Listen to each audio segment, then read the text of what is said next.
मुंबईच्या गिरगाव चौपाटीवर ओबीसी नेते लक्ष्मण हाके यांनी आंदोलन केलं। लक्ष्मण हाके, मंगेश ससाणे यांनी जलसमाधी आंदोलन केलं।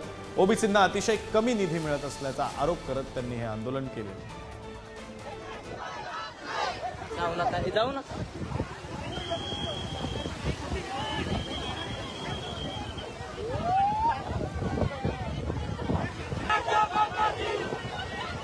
काल परवा अजितदादा पवार सारथीची बिल्डिंग बघायला पुण्यामध्ये गेले।